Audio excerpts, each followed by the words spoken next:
Under a sky bruised purple by dusk, the wind dragged dust across the plains like restless ghosts. The air smelled of rain and horse sweat.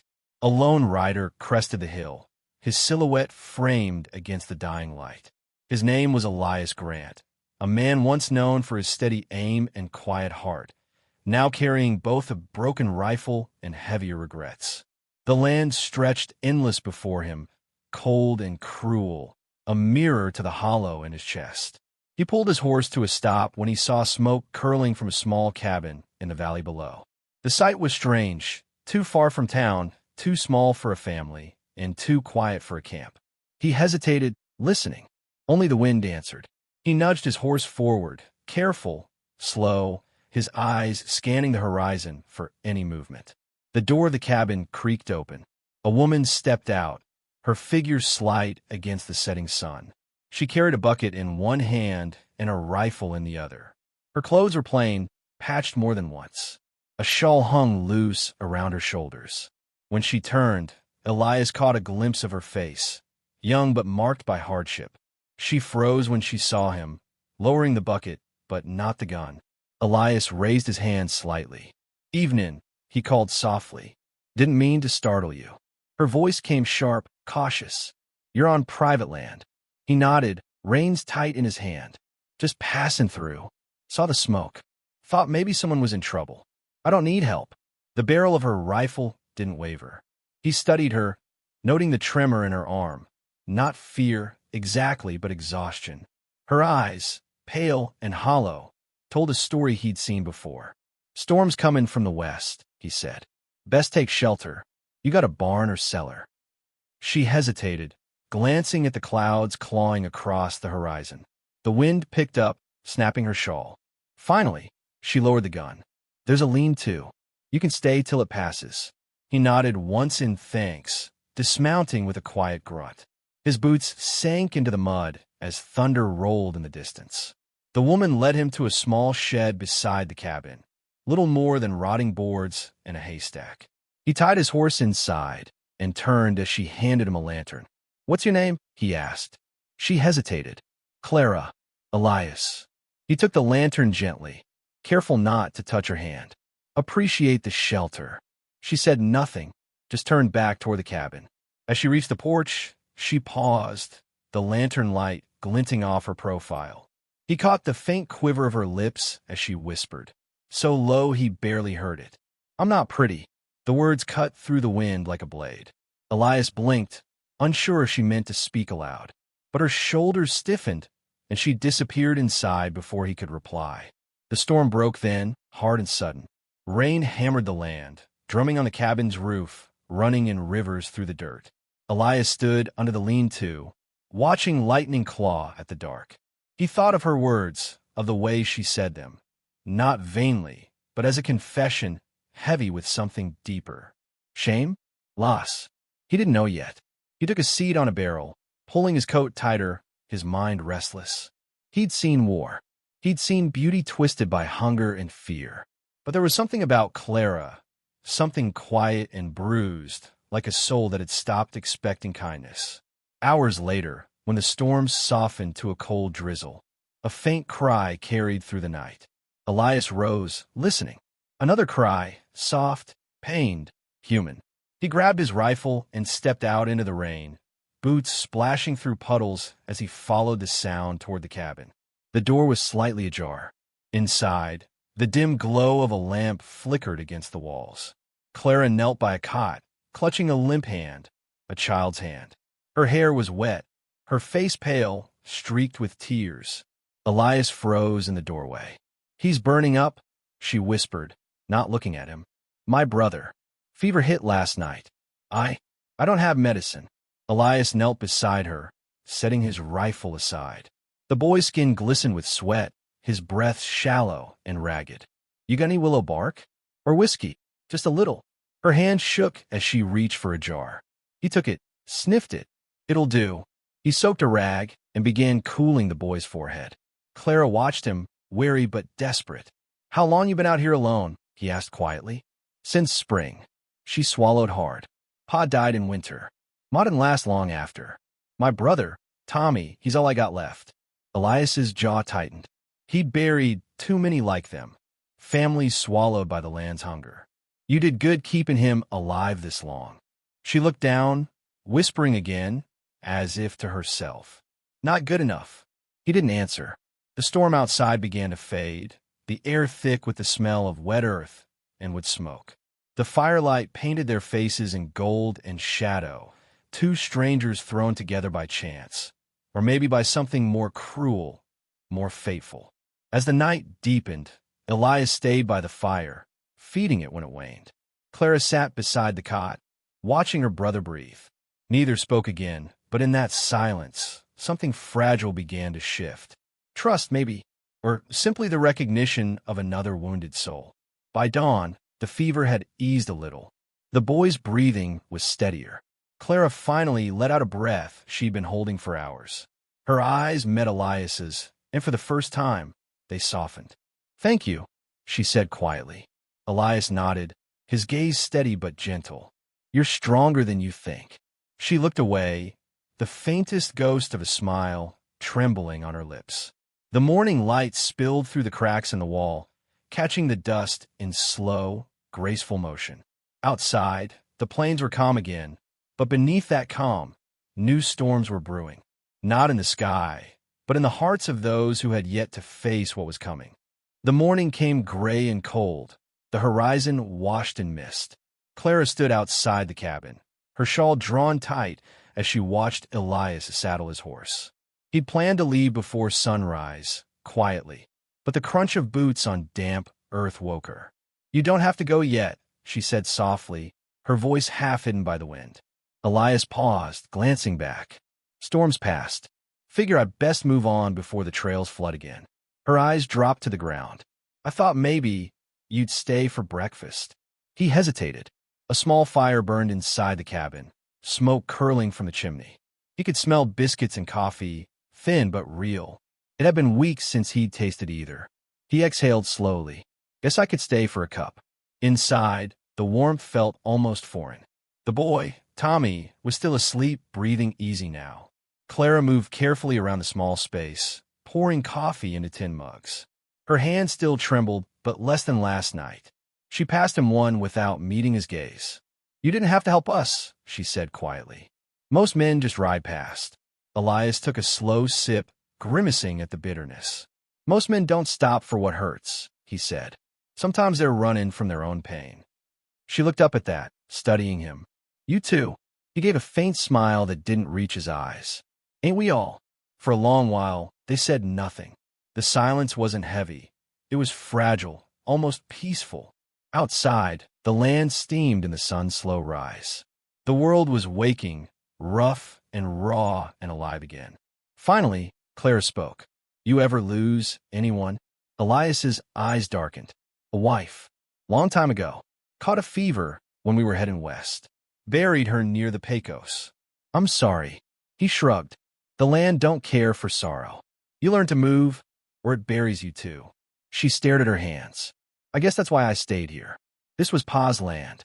Couldn't just walk away, even if it's killing me slow." Elias set his mug down, leaning forward slightly. "Maybe staying ain't the same as living." Her lips trembled, but before she could answer, a shout echoed faintly through the valley. Elias's hand went to his revolver instantly. Clara froze. Another shout, closer this time. Men's voices. "Horses. Bandits?" she whispered. "Could be." He moved to the window, peering out. For riders were cresting the ridge. Rough men in dust-stained coats, rifles slung across their backs. Their laughter carried on the wind, sharp and ugly. Clara's face went pale. "They came through here last month. Took our food, our mule. Said they'd be back for what's left." Elias turned to her, voice low and calm. "Get your brother and stay low. Don't make a sound. What are you going to do?" He checked his revolver, spinning the cylinder. "What I can." Outside, the riders drew nearer, their horses kicking up clods of mud. The leader, a tall man with a black hat and a scar across his chin, called out, "Hey there, sweet thing. We come for our share again." Clara gripped the rifle with shaking hands. Elias crouched by the door, eyes steady. The outlaws dismounted, boots thudding against the wet ground. The leader kicked open the gate and sauntered up to the porch. "Didn't expect company," he sneered, glancing toward the lean-to. "Who's the cowboy?" Elias stepped into view, his revolver hanging low but ready. "Just passing through." The man grinned. "Then pass on, friend. Ain't your business here." Elias's voice stayed even. "Storm's gone. Maybe it's time you moved on too." That grin faltered, replaced by a slow, dangerous smile. "You got spirit. Shame if it gets you killed." Before another word, he drew, but Elias was faster. The crack of gunfire split the morning air. One, then two. The leader stumbled back, clutching his side. The others scrambled for cover, shouting. Clara screamed. Elias dove behind the trough, returning fire in short bursts. Bullets ripped through the cabin's walls, splintering wood. Tommy began crying inside. "Clara!" Elias shouted. "Take him out the back." "I can't. Now!" She grabbed her brother, ducking low as glass shattered around her. Elias fired again, hitting another man in the shoulder. The last two outlaws fled to their horses, firing blindly behind them before disappearing over the ridge. The silence that followed was deafening. Elias stood, chest heaving, eyes scanning the field. The leader lay sprawled in the mud, gasping. Blood darkened the ground beneath him. Elias knelt beside him, pressing a hand to the wound. "Why come back?" he demanded. The man coughed, spitting red. "Because she ain't got nobody to stop us." His eyes rolled back, and he went still. Elias stayed there for a moment, rain starting to fall again, washing the blood into the soil. Clara approached slowly, her arms wrapped around Tommy. Her face was pale, eyes wide with disbelief. You killed them." He looked up at her, calm but weary. "I stopped them." Tears welled in her eyes. "They'll come back. Others will come. They always do." Elias rose to his feet, wiping the mud from his coat. "Then you won't face him alone." Clara shook her head. "Why? You don't owe me anything." He met her gaze, steady and quiet. "No, but maybe I owe myself something. I've been running from ghosts too long." The thunder rolled again, soft and distant. Clara's voice trembled as she whispered, "You'll die if you stay." He smiled faintly. "Maybe, but better die stand-in for someone honest than livin' for nothing." She looked at him for a long moment, really looked. His face was scarred, his eyes tired, yet there was something unyielding there, a steadiness that made her chest ache. He turned toward the hills, scanning the horizon. The sun was breaking through the clouds, painting the valley in gold. For the first time in years, Elias felt something he hadn't known he missed: purpose. Behind him, Clara's voice broke the silence. "Elias." He looked back. Her lips trembled again as she whispered, barely audible over the wind, "I'm not pretty." He stared at her for a moment, the faintest hint of a smile in his eyes. Then he said softly, "That's fine. I need honest, not fancy." The words hung between them, quiet and real. And for the first time, Clara didn't flinch at them. Outside, the wind shifted east, carrying away the smoke, the fear, and something of the past that neither of them would ever speak of again. The days that followed bled together, quiet, heavy, and slow, like a calm after too much violence. The air smelled of damp earth and pine. Elias repaired what he could of the cabin's walls, patching bullet holes with rough boards. Clara tended the small garden, her hands raw but steady. Tommy began to recover, color returning to his cheeks, though he still woke from bad dreams.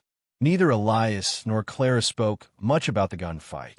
The bodies had been buried at dawn 2 days after it happened, under the ridge where the wind never stopped.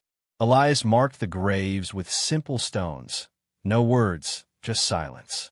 Sometimes Clara watched him work from the porch, her eyes unreadable. He moved with the quiet confidence of a man who'd lived through too much, every motion deliberate, nothing wasted. There was no boasting in him, no swagger, only the stillness of someone who had seen the edge and come back with fewer pieces of himself. One evening, as the sun bled orange across the prairie, she brought him water while he sharpened a knife by the fire. "You could have left after the fight," she said softly. "Why didn't you?" Elias looked at the horizon. "Guess I didn't have anywhere worth going." "You could have found somewhere." He smiled faintly. You don't find peace, Clara. You make it little by little. She sat beside him, watching the sparks rise from the fire and drift into the dark. I don't know how to make it, she whispered. You just did, he said. You fought for what's yours. You kept that boy alive. You stayed. Her eyes shimmered in the fading light. Staying isn't strength. It's just not having anywhere else. Elias didn't argue. The night stretched between them, thick with unspoken things. Somewhere in the distance, a coyote called, its cry lonely and haunting. The next morning, Clara found Elias by the corral, his horse saddled. He was checking his rifle, cleaning the chamber. For a moment, her heart clenched. She thought he was leaving. You're going? She asked, trying to keep her voice steady. He glanced up, shaking his head. Scout, I saw smoke last night over the ridge. Could be more of those men, or travelers in trouble. Her face paled. What if they're after us again? He adjusted his hat. Then we'll know before they do. Before he rode off, she stepped closer. Be careful. He gave her a long look, soft and quiet. Always am. Then he was gone, swallowed by the hills. Hours passed. Clara tried to keep busy, fetching water, mending clothes, feeding the chickens, but the silence pressed in. When the sun dipped low again, she caught sight of something moving at the edge of the field. A rider? No, too. Her pulse quickened. Tommy, inside, she whispered. She reached for her rifle, hands trembling. The riders drew closer. Then, through the glare of sunset, she saw him, Elias, and beside him, another figure. The stranger rode bareback, tall and lean, his dark hair braided, his face marked with red clay patterns. Clara's grip eased, though not entirely. Elias dismounted first. It's all right, he said. This is Gray Fox. Found him hurt out near the canyon. The stranger slid off his horse silently. His arm was wrapped in a bloodied cloth. Clara's eyes darted between them. He's Apache? Elias nodded. Took a bullet in the shoulder. I reckon from the same men that came here. Gray Fox met her gaze, unflinching. I did not ask for help, he said in a low, measured tone. Elias gave a half-smile. And I didn't ask for trouble. Guess we're even. For a long moment, Clara hesitated. Then she stepped aside. Bring him in. That night, the cabin flickered with lamplight again. Clara cleaned the wound as Elias held the bandage tight. Gray Fox watched her with the wary patience of a hunter. When she was done, he muttered something in Apache that Elias translated. He says you've got a brave heart. Clara flushed slightly, but said nothing. Over the next few days, the house felt less lonely. Gray Fox rarely spoke, but his presence was steady, grounding. He moved through the wilderness like it was part of him, tracking, hunting, scouting the ridges for signs of danger. Elias trusted him, though he didn't say why. One evening, as they sat by the fire, Elias asked, You know those men who attacked? Gray Fox nodded slowly. They come from the border. Traitors, killers. No tribe. They steal what they cannot earn. You think more will come? Elias pressed. The Apache's eyes flickered toward the window. Yes. They smell fear. They come for weakness. Clara stiffened. Then we'll fight. Gray Fox looked at her with faint surprise. You do not fear death? Her voice trembled, but her gaze stayed firm. I fear losing what little I have left. A quiet respect passed between them, unspoken but real. Days turned into a strange kind of rhythm. Elias repaired fences and scouted the hills. Gray Fox hunted and taught Tommy how to read tracks. Clara kept the home alive with warmth that hadn't been there before. But peace on the frontier never lasted long. One morning, Elias returned from a supply run to the nearest settlement. His expression was grim. They're coming, he said. 12 men, maybe more. They were asking about this place. Gray Fox stood from the fire, his face hardening. We fight. Clara's breath caught. There's too many. Elias nodded. That's why we'll be smart. We ain't letting them take this land again. Through that night, they prepared. Gray Fox set traps along the ridges, thin wires and pits camouflaged under brush. Elias loaded rifles, checked ammunition. Clara filled lanterns and gathered blankets for Tommy. When the last light of day faded, Elias walked to the porch. Clara followed, her eyes reflecting the pale moon.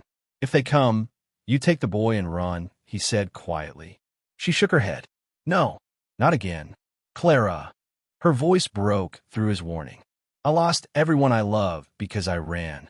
I won't lose you that way." He looked at her, and for the first time, the mask of stoicism cracked. "You shouldn't care what happens to me."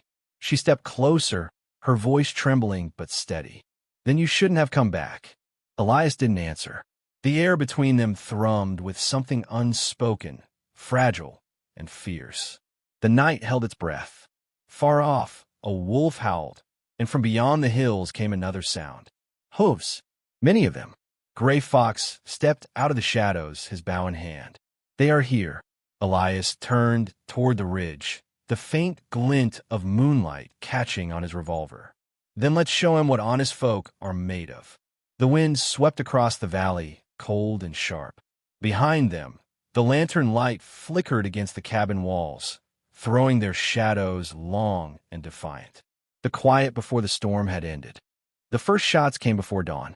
A sharp crack split the stillness, followed by another. Elias was already outside when the echo faded, his rifle raised, eyes fixed on the ridge. Gray Fox crouched low beside the corral, bow drawn, his breath steady in the cold morning air. The world felt frozen, waiting for the storm to break. Shapes moved against the pale horizon, men on horseback spreading out like shadows across the slope. A dozen, maybe more, the same gang, or what was left of them, hungry for revenge.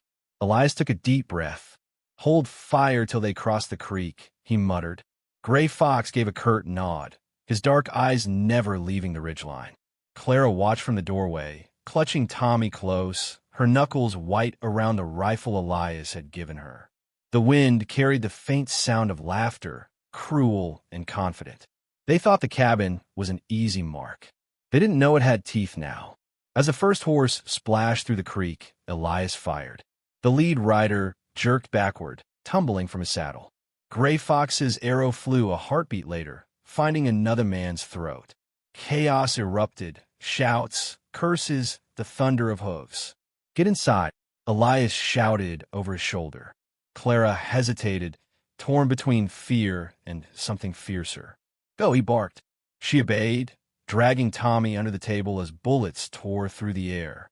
The cabin shook with each impact, with splintering, glass shattering. Smoke and dust filled the small room, choking and blinding. Outside, Elias and Gray Fox moved with deadly precision, one a ghost of the plains, the other a soldier of loss and memory. Every shot was measured, every movement sharp. The outlaws pressed forward, firing wildly, trying to break their line. A shot grazed Elias's shoulder, spinning him backward. He hit the ground hard, teeth gritted against the pain. Clara screamed his name, but Gray Fox didn't flinch. He dragged Elias behind the trough, pressing a hand to the wound. "You still breathe," Gray Fox said flatly. Elias grimaced. "Ain't dead yet." He shoved another round into his rifle, peering through the smoke. The leader, a new one, heavy-set, mean-eyed, was barking orders, pushing his men forward. "Burn it! Burn the damn place down!" Flames caught in the tall grass near the barn, racing toward the cabin. Clara saw it through the broken window. Without thinking, she grabbed a bucket and ran into the open. "Clara, no!" Elias shouted. She didn't stop. The wind whipped her hair as she dashed through the gunfire, sloshing water onto the flames. A bullet tore through her sleeve, close enough to burn. She stumbled, but kept moving, throwing another bucket before Gray Fox's arrow felled the man aiming at her. By the time Elias reached her, smoke stung both their eyes. "You try to get yourself killed?" he snapped, dragging her down behind the well. She met his gaze, breathless. "You said you needed honest, not fancy. This is what honest looks like." He couldn't help it. A rough, broken laugh escaped him, half pain, half awe. "Reckon it is." The gunfire slowed. The outlaws, realizing they'd lost half their men, began to pull back. Elias stood, raising his rifle for one last shot. His bullet caught the leader square in the chest. The man dropped to his knees, staring in disbelief before falling face first into the dirt. Then there was silence. The smoke drifted away with the wind. Gray Fox emerged from behind the corral, blood on his arm, but steady as ever. The sun was breaking over the horizon now, painting the valley in gold and crimson. The battle was over. Clara's breath came in short gasps. She dropped the bucket, her hands shaking. Elias stepped closer, touching her arm gently. "You all right?" She nodded, tears cutting lines through the soot on her cheeks. "I think so." He looked over the field, the fallen men, the burned grass. "It's done." Gray Fox came to stand beside them. "For now," he said quietly, "there will always be more like them. The land is full of hungry men." Elias nodded. "Then we'll be ready." They buried the bodies at noon, the sun high and merciless. Clara said a small prayer, her voice trembling. Gray Fox stood silent, eyes closed. Elias just watched the horizon, his face unreadable. When it was done, the three of them stood together in the wind. The cabin was scarred but still standing. The land was quiet again, save for the rustle of grass and the distant cry of hawks. Later, as the day cooled, Elias sat on the porch, cleaning his gun. Clara joined him, a blanket wrapped around her shoulders. For a long time, neither spoke. The silence wasn't awkward anymore. It was shared, earned. Finally, Clara said softly, "You'll leave soon, won't you?" Elias looked down at his hands. "That's what men like me do. Drift till the dust takes us." She stared at him, eyes bright. "You don't have to. Tommy needs someone to teach him how to shoot straight. I need someone who doesn't run when the wind turns hard." He smiled faintly, but there was sadness in it. "You don't need me, Clara. You just think you do. Truth is, you got more grit than half the men I ever rode with." She looked away, her voice breaking. "Then why does it feel like you're taking the light with you?" Elias's jaw tightened. He stood, walking a few paces toward his horse. "Because sometimes light don't stay, Clara. It moves so others can find their way." She rose too, following him to the gate. "Where will you go?" He shrugged. "Wherever the land still remembers men like me." Gray Fox appeared then, leading his horse. "The trail west is clear," he said, "but there is danger beyond the river. You ride, I ride with you." Elias nodded. "Appreciate it, partner." The Apache gave a small nod, eyes glinting with something like respect. "You fight with heart. That is rare." Clara's voice trembled. "Elias, will I see you again?" He paused, looking back at her. The wind lifted her hair, catching the sunlight. For a moment, the weight of every mile he'd ridden showed in his eyes. "Maybe," he said quietly, "if the plains are kind." Then he mounted up. Gray Fox followed. They rode toward the western ridge, their silhouettes small against the endless sky. Clara watched until they vanished into the glare of the setting sun. She stood there for a long time, the wind tugging at her shawl. The cabin behind her still smoked faintly, its scars fresh but standing strong, like her. Tommy came out, rubbing his eyes. "Is he gone?" Clara knelt, pulling him close. "For now," she whispered. He looked up at her, puzzled. "You're cried?" She smiled through the tears. "No, sweetheart. Just remembering." As the sun sank, she looked west one last time.